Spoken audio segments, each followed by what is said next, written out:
সুস্বাগতম আমার সুপ্রিয় বন্ধুরা।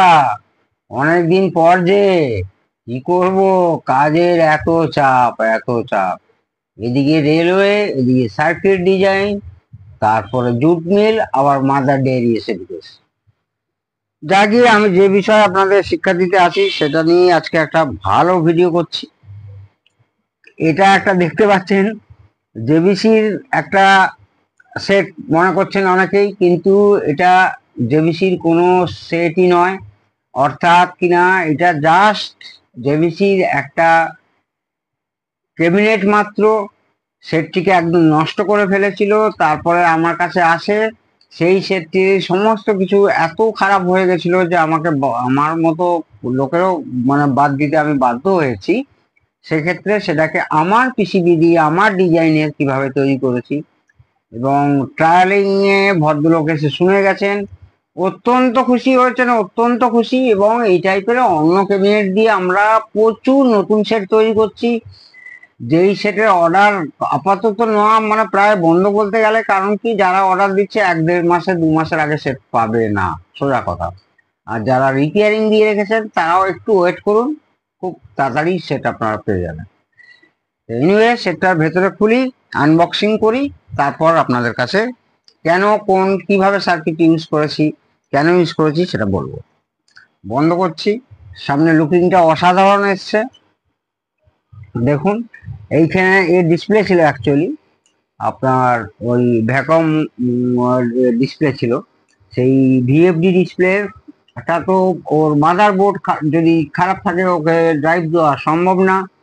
তাই আমি একটা খুব ভালো মানের ব্লুটুথ ডিকোডার কার্ড লাগিয়েছি, যেখানে কিনা এইখানে দেখতে পাচ্ছেন, এইখানে হচ্ছে আপনার pen drive facility plus Bluetooth, FM, auxiliary, এইসব তো পাবেনই। আর তার সঙ্গে পাবেন কি, with recording facility with all source. বন্ধ করছি বন্ধুরা সেটটা। খুব ভালো একটা ক্যাবিনেট, আমাদেরও ক্যাবিনেট এসে গেছে, দেখাচ্ছি আমার তৈরি। ভেতরের ফিনিশিং দেখুন বন্ধুরা, একদম অরিজিনাল 52001953,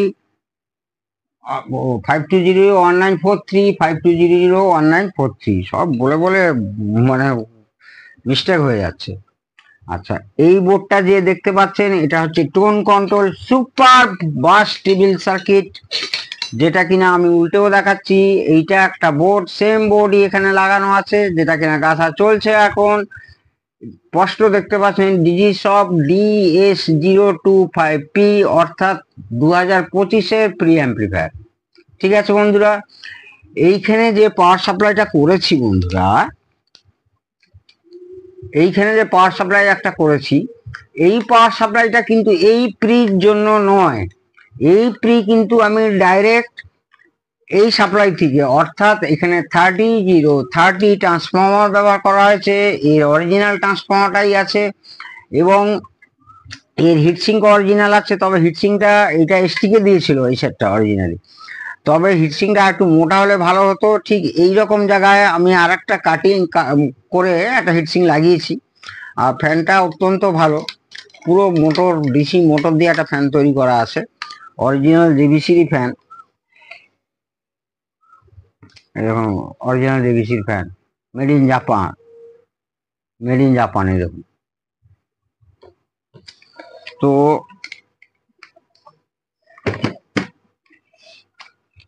সেই জায়গায় এখানে যে বেস টেবিলের যে কথা বলতে এসেছিলাম আমি ভুলেই মাঝে মাঝে। তো এই পাওয়ার সাপ্লাইটা শুধুমাত্র করা হয়েছে এখানে 0-12 একটা সাপ্লাই ঢুকবে, বা 0-12 তখন এই ডায়োডের ব্রিজ না করে অন্যভাবে করতে হবে। আমি 0-12 জন্য করে রেখেছি।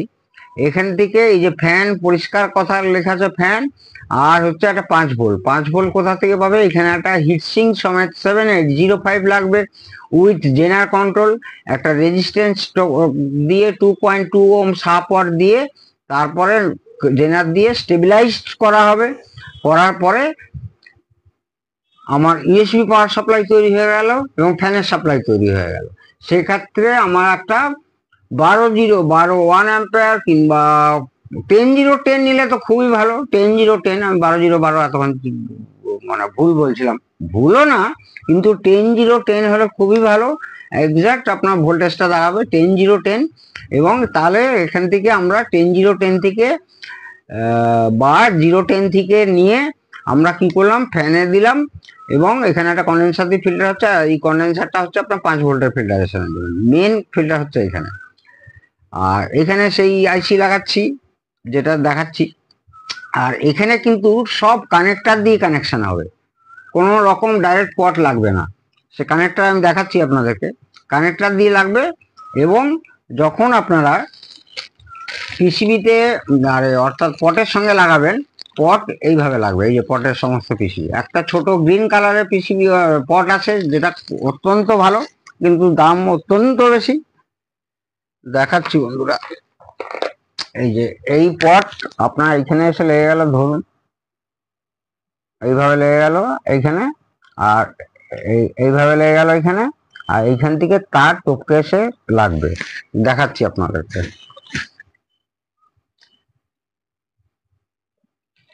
এই সেম পিসিবি দেখুন বন্ধুরা, কমপ্লিট হয়ে গেছে, লাগানো হয়েছে। এক্ষেত্রে আমি এই পাওয়ার সাপ্লাইটা আমার লাগেনি বলে আমি ব্যবহার করিনি, কিন্তু এটা সব সেটেই লাগবে, কারণ সব সেটেই আপনার ব্লুটুথ এনকোডার লাগবে, প্লাস ফ্যান তো লাগবে। ফ্যান না লাগালে ভালো, যদি বড় হিটসিং লাগান। দেখুন বন্ধুরা, দেখাতে পাচ্ছি কিনা, দেখুন এখানে সমস্ত জ্যাক চলে এসছে, এইখানে জ্যাক, এখানে জ্যাক, এখানে জ্যাক, এবং এইখানের ভলিউম কন্ট্রোলটা আপনারা দেখতে পারলে দেখানো যাচ্ছে। এই যে দেখুন বন্ধুরা, এই যে এই রকম ভাবে টপকে এসে, মানে টান মারলেও কোনো রকম ছিঁড়বে না। আর তারের কোয়ালিটি অত্যন্ত ভালো। এই জ্যাক কিন্তু অনেক, এই মেল ফিমেল জ্যাক অনেক কম দামে পাওয়া যায়, কিন্তু এটা সেই কম দামের, আমি কোনো দিন কোনো জিনিসই কম দামে ব্যবহার করি না। এবং পিসিবির কোয়ালিটি অত্যন্ত ভালো। এই পিসিবি আমরা রেলওয়েকে দিই। রেলওয়ে যে কি মানে মানে একদম নিখুঁত ছাড়া ওরা একদম সুপার গ্রেট কোয়ালিটি ছাড়া ওরা কোনো রকম কোনো জিনিসই নেয় না, রেলওয়ে বলে কথা। ঠিক সেম জায়গায় আমি যেখানে রেলওয়ের পিসিবি তৈরি করি, আমার ডিজাইনের রেলওয়ের বিভিন্ন পার্টসের, আর সেক্ষেত্রেও কিন্তু আমরা একই জায়গায় অ্যাম্পলিফায়ারের পিসিবি বলুন, পিসিবি বলুন, সমস্ত কিছু তৈরি করি। তো অ্যাম্পলিফায়ারটা লুকিং দেখতেই পাচ্ছেন, এখানে সানবার অরিজিনাল 6800 ব্রিজ রেক্টিফায়ার লাগানো হয়েছে 35 অ্যাম্পিয়ারের। আর সবচেয়ে কিনা যেটা বাজারের কোনো কিটেই আমি প্রায় দেখতে পাই না, যেটা কিনা প্লাস মাইনাস একটা ফিউজ প্রোটেকশন প্রচুর দরকার, যেখানে ইনপুটের এখানে ফিউজ প্রোটেকশন নেওয়াই হয়েছে, যেহেতু বাইরের দেশে সেটা কিন্তু বাইরে ফিউজ হোল্ডার কিছু থাকে না, সেক্ষেত্রে এইখানে ফিউজ হোল্ডার কিন্তু দিয়ে ফিউজ ব্যবহার করা হয়েছে, প্লাস ক্যাপাসিটার ব্যবহার করে এই আপনার এসি টাকে ফিল্টার করা হয়েছে, এসি সাপ্লাইটাকে। আর এখানে দেখুন, এখানে দুটো ফিউজ, একটা প্লাস একটা মাইনাস, এটা মাইনাস এটা প্লাসে ব্যবহার করা হয়েছে, জোবেল নেটওয়ার্কও ব্যবহার করা হয়েছে। এটা আরেকটা পিসিবি তৈরি চলছে, সেটা আমি দেখাচ্ছি আপনাদেরকে, তাহলে আরো ভালো বুঝতে পারবেন। এইটা এই সাইড দিয়ে দেখুন। আর এইখানে ট্রান্সফরমার 30-30 ছিল, সেক্ষেত্রে আমরা কি করি, 30-30কেই রেগুলেট করে আমরা ডাইরেক্ট এই প্রিকে দেই, অর্থাৎ এই প্রিতেও নেওয়া হয়েছে। কিন্তু এইটা ছিল, এর ট্যাপিংটা ছিল, এর ট্যাপিং ছিল হচ্ছে 30-30 মেন অ্যাম্পলিফায়ারে চলে গেল। আরটা আছে প্রায় আপনার 18-0-18, তো 18-0-18 অনেক বেশি হয়ে যাবে। সেক্ষেত্রে আমি কি করলাম, দুটো ডায়োড দিয়ে ওকে 18-0-18টাকে ডিসি করলাম, ক্যাপাসিটার দিয়ে ফিল্টার করে এখানে একটা DC two DC step down converter ব্যবহার করা হয়েছে, যেটা কিনা আমি প্রথমে 12 ভোল্ট নিচ্ছি, 12 ভোল্ট নেওয়ার পরে 12 ভোল্টটা দিচ্ছি কিসে না, স্পিকার প্রোটেকশনে এবং এই ফ্যানে। আর সেইখান থেকে টপকে দেখুন একদম কিয়ার অরিজিনাল, মানে কেউ এনে আমাকে দেখান একবার, একদম অরিজিনাল কিয়ার অরিজিনাল 7805, যেটা কিনা আমি সামনে ব্লুটুথ ডিকোডারে ব্যবহার করা হয়েছে। ঠিক আছে বন্ধুরা, এই তাহলে প্রথমে এখান থেকে যা বেরোলো অনেক বেশি ভোল্টেজ হয়ে যাচ্ছিল, সেখান থেকে রেগুলেট করলাম, স্টেপ ডাউন করলাম কনভার্টারের সাহায্যে করে 12 ভোল্ট করলাম। 12 করার পরে সেইখান থেকে আবার 5 করে একে নেওয়া হয়েছে আর একে দেওয়া হয়েছে। ঠিক আছে বন্ধুরা, তা এক্ষেত্রে আমি এই পিসিবিটায় যে পিসিবিটা আপনারা দেখছেন সেই পিসিবিটাই দেখাচ্ছি, আবার একটি তৈরি চলছে। এবারে আপনাদের অনেকের প্রশ্ন আসতে পারে এই কন্ডেন্সার দুটো ছোট কেন। দেখুন, এই কন্ডেন্সার অযথা এইরকম একটা বড় আমি লাগাতেই পারি, এখানেও কিন্তু লাগাইনি আমি। এখানে আছে, এটাও সানবার অরিজিনাল আছে, 10,000 এমএফডি, 10,000 কি আছে মাইক্রোফ্যারাড আর 63 ভোল্ট। এখানে লাগিয়েছি আমি কি 6,863 50 ভোল্ট। এই ক্ষেত্রে এর যে সেটটা এখন তৈরি হতে চলেছে এর হবে 70+70 ওয়াট, 26,026 ট্রান্সফর্মার ব্যবহার হবে, খুব বেশি হলে আপনার 28,028 ট্রান্সফর্মার ব্যবহার হবে। সেক্ষেত্রে আমার কোনো মতেই দরকার নেই, কোনো মতেই এখানে লাগিয়েছি 4,750 ভোল্ট, কোনো মতেই এর বেশি যাওয়ার দরকার নেই। অযথা ওই বাজারের কিটের মতো এই কন্ডেন্সার, ভুয়ো কন্ডেন্সার বড় দেখিয়ে উল্টো পাল্টা কোম্পানি, যখন ওই কন্ডেন্সার মাপতে যাবেন ক্যাপাসিটেন্স মিটার দিয়ে দেখবেন যে তার যা যদি 6,800 বা 4,700 লেখা থাকে, তার থেকে দেখবেন যে 500, 600, 700, 1000 পর্যন্ত কম দেখেছেন। তো এখানে ইনপুট কানেক্টর ব্যবহার করা হয়েছে, এইখান থেকে পাওয়ার সাপ্লাইটা নেওয়া হবে। অর্থাৎ এখানে তখন যদি আমি 30 বা 28,028 যেমন কিনা এখানে 30,30 ব্যবহার করা হয়েছে, এইখানে প্রায় আপনার ওই 30,30 ব্যবহার করলে প্রায় আপনার 42, 47, 48 এরকম চলে যাবে কিন্তু ডিসিটা। তখন এইখান থেকে এই যে দেখছেন প্লাস গ্রাউন্ড মাইনাস, এইখানে ডাইরেক্ট আসবে, এইখানে ডাইরেক্ট আসবে রেজিস্ট্যান্স দিয়ে, জেনারেল ডায়োড দিয়ে একদম ফুললি স্টেবিলাইজ করে। এবং এইখানে এত ক্যালকুলেট করে করা হয়েছে, আমি এটা আবার একটা কিট আছে যেটা কিনা আমি ট্রানজিস্টার দিয়ে করি। আর এক্ষেত্রে আপনার 7-8 সিরিজের দিয়ে করলে বা 7-9 সিরিজের দিয়ে করলে কিন্তু আইসি নেবে না, কারণ কি 36 ভোল্টের আপ হলেই কিন্তু 7-8 বা 7-9 XX সিরিজের ও নেবে না, ও প্রচন্ড গরম হবে এবং ব্লাস্ট করে যাবে, তার নিচেই আপনাদের দিতে হবে। সেই জন্য এখানে আমি অনেক সময় ট্রানজিস্টারও ব্যবহার করি, কিন্তু খুব ভালো মতো ক্যালকুলেট করে জেনারেল ডায়োড দিয়ে যদি আপনি এখানে রেগুলেট করেন। আমি এখানে এটা টোটাল 15 মানে 15-15 প্লাসে চালাচ্ছি। ঠিক আছে, তো সেক্ষেত্রে এখান থেকে আমি ডাইরেক্ট সাপ্লাই নিতে পারি। আর ফিউজটা অবশ্যই ব্যবহার করা উচিত, যেমন কিনা আপনাদের একটা মার্কেটের কিট দেখাচ্ছি। মার্কেটের একটা কিট দেখুন কি অবস্থা, আমি খুলেছি আপনাদের দেখাবার জন্য। এবং খালি এই ফিলিপসের রেজিস্ট্যান্স ব্যবহার করলাম, এইসব হয় না, চলে না। ফিলিপসের থেকেও ভালো রেজিস্ট্যান্স আছে, ওয়াট বলে একটা কোম্পানি আছে, ফিলিপসের থেকেও ভালো কোম্পানি, কিন্তু ফিলিপসের থেকেও রেজিস্ট্যান্সের দাম বেশি। প্রত্যেকটা রেজিস্ট্যান্সের টলারেন্স মেপে আমাদের এখানে সার্কিট তৈরি করা হয়। তো বাজারের এই গেল। এবার হিটসিঙ্ক সম্পর্কে, আমরা যে এটা লাগাবো, এটা এখন কমপ্লিট হবে, এর সঙ্গে এই ধরনের হিটসিঙ্ক লাগবে, এই ধরনের হিটসিঙ্ক লাগবে। কত মোটা দেখুন, আমি একবার দেখাচ্ছি, বাজারে একটা হিটসিঙ্কের সঙ্গে কম্পেয়ার করে দেখাবো। দেখুন, এই হচ্ছে বাজারের হিটসিঙ্ক, এই ধরনের কিটে লাগিয়ে বিক্রি হচ্ছে, সেই নিয়ে লোকে চালাচ্ছে, চলছে, বলছে 10 ইঞ্চি 15 ইঞ্চি। আরে 10 ইঞ্চি 15 ইঞ্চি ড্রাইভ মানে স্পিকার চলবে, আর সে তো চলবে, সে তো 5 ওয়াট অ্যাম্পলিফায়ার হলেও ও একটা 12 ইঞ্চি স্পিকার চালিয়ে দেবে, কিন্তু চলার মতো চলবে কি সেটা একবার ভেবে দেখুন আপনারা। তার ভয়েস কল নাড়াতে পারবে? সে তো চিন চিন করে বাজবে, 5 ওয়াট একটা অ্যাম্পলিফায়ার দিলেও সে 12 ইঞ্চি ড্রাইভারে বাজবে। কি বলবো এইসব মানে বাজারের কথা। যাক গিয়ে, এই দেখুন বাজারে হিটসিঙ্কের ওজন 108 গ্রাম, আপনাদের সামনেই মাপছি। আর আমাদের হিটসিঙ্কের ওজন যেটা কিনা এই সেটের সঙ্গে যাবে, এবং তার সঙ্গে এল ক্লাম হবে, যেটা কিনা আপনার ক্যাবিনেটে লাগাবার জন্য। তার মানে আমি দুটোকে একসঙ্গে, আচ্ছা সিঙ্গেলই ওজন করছি অ্যাকচুয়ালি, 242 গ্রাম।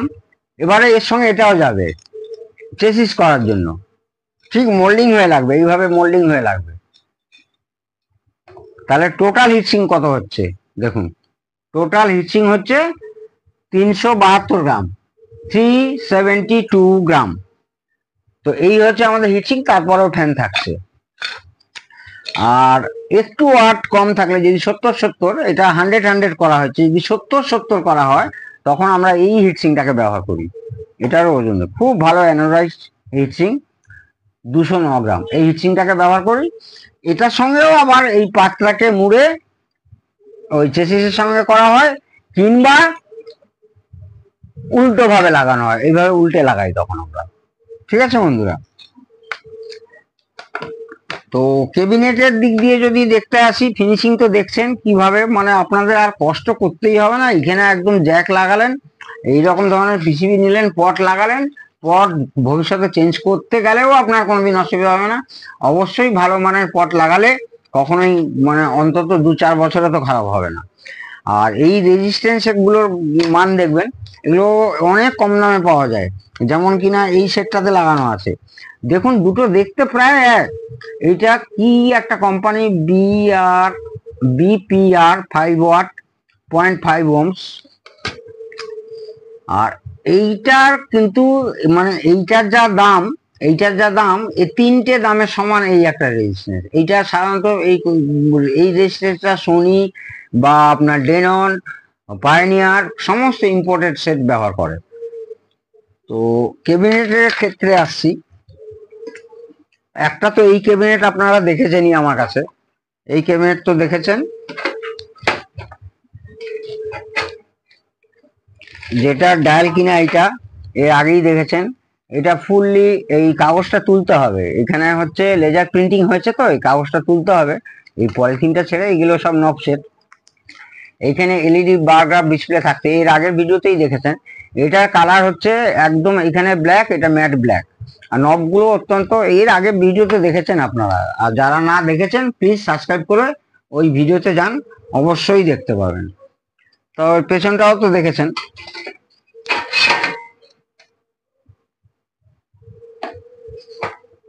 পেছনটাও দেখেছেন আপনারা।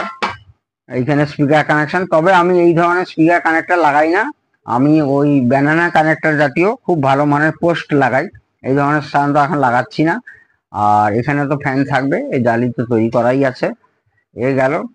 আর ফ্রন্টে আমি তো আপনারা জানেন কোনো সিলেক্টার সুইচ ইউজ করি না, কারণ সিলেক্টার সুইচ ইউজ করা মানেই অ্যাম্পলিফায়ারের কোয়ালিটি কমে গেল। ওইটা টোটালি ডিজিটালে থাকবে, অক্সে করুন বা যাতেই করুন অক্সিলারি থাকবে, অক্সিলারি টোটাল রিমোট দিয়ে আপনি বেরিয়ে যেতে পারবেন, কোনো সুইচ লাগবে না। এটা গেল। আরেকটা ডায়াল আমাদের তৈরি হচ্ছে, যেটা কিনা 200+200 ওয়াটের হবে। এইটা যেমন অ্যাক্রিলিক শিট দিয়ে তৈরি করা, এই মানে ফ্রন্টটা, এটা কিন্তু টোটাল অ্যালুমিনিয়াম শিটের রাফ ফিনিশিং, দেখুন কি সুন্দর, দুর্দান্ত, মানে একদম কোনো গ্লসি না কিন্তু এটা। তো এইখানে এই টাইপের অন অফ সুইচ থাকছে, এখানে লাউডনেস, এইখানে প্যানেল থাকবে, ভেতর দিয়ে প্যানেলটা থাকবে। আর এখানে বেস, টেবিল, ব্যালেন্স, কোনো ছাপ ছুপ থাকবে না। এইখানে সিম্পলি আমাদের কোম্পানির নাম লেখা থাকবে, আর কোনো ছাপ টাপ ওই বাজারের মতো জঘন্য ওই হলুদ কালার, লাল কালার, সবুজ কালার ইত্যাদি কোনো কিছুই কিন্তু থাকবে না। একদম সিম্পলি এটা ফিটিংস করার পরে, এবং টোটাল মেটাল নব থাকবে, বাজারে চলতি নব না, এবং অত্যন্ত ভালো কোয়ালিটির রোটেল বা আপনার ন্যাড, নিশ্চয়ই আপনারা নাম শুনেছেন। এই ন্যাড কোয়ালিটি, মানে এই ন্যাডের একটা ক্যাবিনেট এসেছিল এরকম দেখে, আমার খুব ভালো লেগেছিল, সেটাকে দেখেই তার থেকে আরো ইমপ্রুভ করে অনেকক্ষণ বসে কম্পিউটারে সব কাটিং ফাটিং করে এই সিটটাকে বার করা হয়েছে। এটা কিন্তু কোনো লোহা না, ফুললি অ্যালুমিনিয়াম। তো এই গেল আজকের ভিডিও। তো এইখানে যদি আপনারা ধরুন, আমরা তো কি টাইপের ট্রান্সফর্মার ব্যবহার করি, হয় ইম্পোর্টেড ট্রান্সফর্মার, যদি বানাই সুপার কোয়ালিটি ট্রান্সফর্মার বানাই, এবং সেক্ষেত্রে এই জায়গাটায় ধরুন কিট বসে গেল, এই হিটসিং দিয়ে এই কিট বসে গেল, নিচে এল ক্লাম হয়ে গিয়ে এরকম হয়ে বসলো, এরকম এরকম জায়গায় ঠিক ফ্যানের কাছাকাছি এরকম জায়গায় ট্রান্সফর্মার চলে আসলো। আর এই আপনার প্রি অ্যাম্পলিফায়ার সার্কিট আপনারা আমি ওই সেটটাতে এই সেটটাতে যেভাবে লাগিয়েছি সেভাবেও লাগাতে পারেন, আর না হলে আপনারা এইভাবেও লাগাতে পারেন। টোটাল আপনাকে কোনো কানেকশন মানে কানেকশন তো অবশ্যই করতে হবে, কিন্তু ওই বাজারের কিটের মতো ওই পট ঝালাই করো এ করো পট, তো ওই পট তো মিলবে না বাজারের যে প্রি অ্যাম্প্লিফায়ার অর্থাৎ ভেস্টিবিল পটের যে ডিস্টেন্স, ও তো মেলে না। তখন আপনাকে ওই পটগুলোকে খুলে আবার আপনাকে কি করতে হয়, তার কানেকশন করে এই ফ্রন্টে নিয়ে আসতে হয়, অর্থাৎ কিনা এই ফ্রন্টে নিয়ে আসতে হয়। আমাদের সেসব কিচ্ছু ঝামেলা নেই, এই পিসিবিতে পট কানেকশন করুন একবারেই, ব্যাস এখান থেকে জ্যাক বেরিয়ে গেল, একদম এখানে চলে আসলো, এই প্রিতে চলে আসলো, ব্যাস আপনার কানেকশন রেডি হয়ে গেল, এবং পোক্ত হলো, ফিনিশিং হলো, এবং কি হলো, ওয়ারিং কোয়ালিটি অত্যন্ত ভালো হলো। তো জোবেল নেটওয়ার্ক নিজেই হাতে তৈরি করেছি, কত হেনরি সেটা আপনাদের নিশ্চয়ই পরে কেউ যদি জানতে চান জানিয়ে দেবো। সমস্ত কোয়ালিটি ভালো। আর যারা হাতে বাজারে কিট দিয়ে করছেন তাদেরকে সাজেশন যে আগে ট্রানজিস্টার গুলো সার্কিট খুব ভালো করবেন, এমনকি এই যে ছোট ক্যাপাসিটার গুলো সমস্ত 2kV এর লাগানো আছে, হাই কোয়ালিটি 2kV এর, অরিজিনাল ইম্পোর্টেড, মানে খুব ভালো। আর এইরকমই জোবেল নেটওয়ার্ক কেন যে বাজারে লাগায় না, বা এই ফিউজ প্রোটেকশন যে কেন, কি মানে আমি সেদিন কাজ করতে করতে এই কিটেরই হঠাৎ আমার স্পিকারের প্লাস মাইনাস শর্ট হয়ে গেছিল, তখন স্পিকার প্রোটেকশন লাগানো হয়নি, মানে একটা কানেকশন করতে গিয়ে কোনো রকম শর্ট হয়ে গেছিল, সঙ্গে সঙ্গে ফিউজ দুটো উড়ে গেছে। মানে কত সেফটি চিন্তা করুন, এই ফিউজ দুটো কত, ফিউজ দুটো উঠলো এবং সার্কিটও বেঁচে মানে একদম সার্কিটকে সেভ করে দিয়েছে, ফিউজ দুটো উঠলো, আমি হঠাৎ দেখছি চলছে না কেন, তারপর দেখছি যে যেখানে ওই স্পিকার কানেকশন করতে গিয়ে স্পিকারের গ্রাউন্ডটা কোনো রকম পজিটিভে গিয়ে লেগে গেছিল, তারপর আমি আবার ফিউজ দুটো চেঞ্জ করলাম, একদম সেট রেডি হয়ে গেল। এই হচ্ছে, সেই জন্য বারবার বলছি বাজার থেকেও যদি আপনারা কিট কেনেন এই দুটো ফিউজ অবশ্যই লাগাবেন, ভালো ডায়োড ইউজ করবেন, ভালো কন্ডেন্সার ইউজ করবেন, ভালো রেজিস্ট্যান্স ইউজ করবেন, এই এদের সমস্ত যত রকম প্যারামিটার যত রকম ট্রানজিস্টার লাগানো আছে সমস্ত মিটারে ভালো করে লাগিয়ে দেখে নেবেন, আর যা ট্রানজিস্টার আউটপুট হিসাবে ব্যবহার করবেন তারও দেখে নেবেন। খুব ভালো থাকবেন, ভীষণ ভালো থাকবেন। জয় হিন্দ, জয় ভারত।